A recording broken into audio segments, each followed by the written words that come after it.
Hello दोस्तों, story club में आपका फिर से स्वागत है। आपके लिए एक छोटी सी कहानी। एक बार गौतम बुद्ध से उनके एक शिष्य ने पूछा कि गुरुजी, कृपया हमें बताइए कि असल में कर्म क्या होता है। तब गौतम बुद्ध ने अपने शिष्य से कहा कि कर्मों को समझने के लिए मैं तुम्हें एक कहानी सुनाता हूँ। इस कहानी से तुम समझ जाओगे कि कर्म क्या है। गौतम बुद्ध अपने शिष्य को कहानी सुनाना शुरू करते हैं। बुलंद शहर का एक राजा था। वो एक दिन घोड़े पर बैठकर अपने राज्य का भ्रमण कर रहा था। चारों तरफ भ्रमण करने के बाद वो एक दुकान के सामने आकर रुक गया। रुकने के बाद राजा ने अपने मंत्री से कहा, मंत्री जी, मालूम नहीं क्यों मुझे लगता है कि इस दुकानदार को कल के कल फांसी की सजा सुना दूं, इसे मृत्युदंड दे दूं, मुझे इच्छा हो रही है। फिर मंत्री राजा से उसका कारण पूछ पाते, इससे पहले राजा उसके आगे निकल गए। मंत्री ने इस बात का कारण पता करने के लिए अगले ही सुबह भेष बदलकर आम जनता का रूप लेकर दुकानदार के पास जा पहुंचे। वैसे दुकानदार चंदन की लकड़ियां बेचने का काम करता था। मंत्री ने दुकानदार से पूछा, भाई आपका काम कैसा चल रहा है? तब दुकानदार ने बताया कि उसका बहुत ही बुरा हाल है। लोग उसके दुकान पर तो आते हैं, चंदन को सूंघकर उसकी प्रशंसा बहुत ज़्यादा करते हैं, लेकिन खरीदता कोई भी नहीं।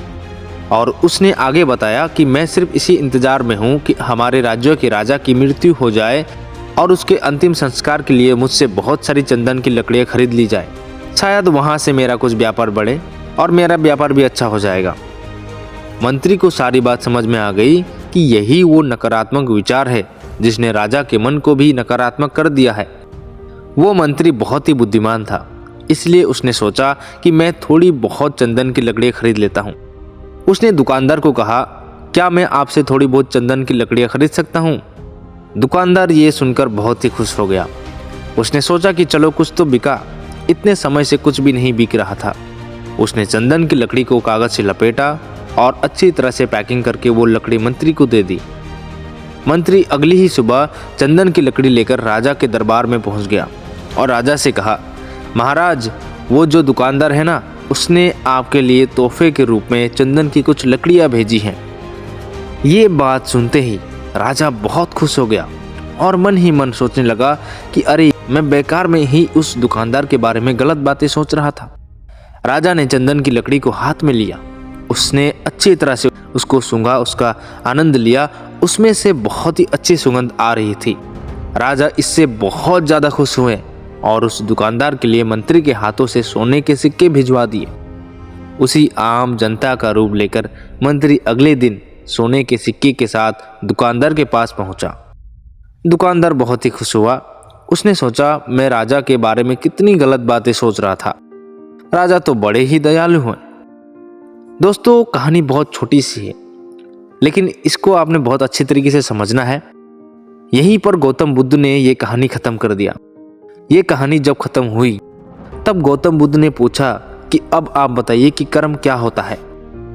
शिष्य ने उत्तर देते हुए कहा कि शब्द ही हमारे कर्म है। हम जो काम करते हैं वही हमारे कर्म है।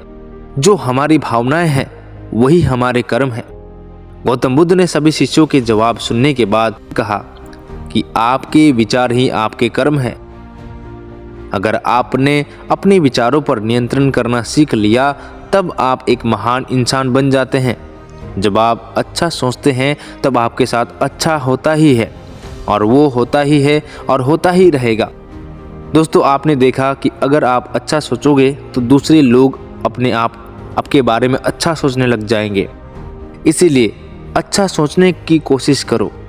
हाँ, बुरा विचार आएंगे, फिर भी आपको इसके लिए अवेयर होकर अच्छा सोचना चाहिए। अच्छा सोचकर तो देखिए, तब अच्छा ही होने लगेगा। बुराई में भी अच्छाई को ढूंढे और आपके साथ तब अच्छा ही होने लगेगा। कहानी कैसी लगी हमें कमेंट पर जरूर बताना और चैनल पर नए आए हो तो सब्सक्राइब जरूर कर देना। फिर से मिलेंगे एक नई कहानी के साथ। तब तक के लिए स्टोरी क्लब में आपका फिर से स्वागत रहेगा।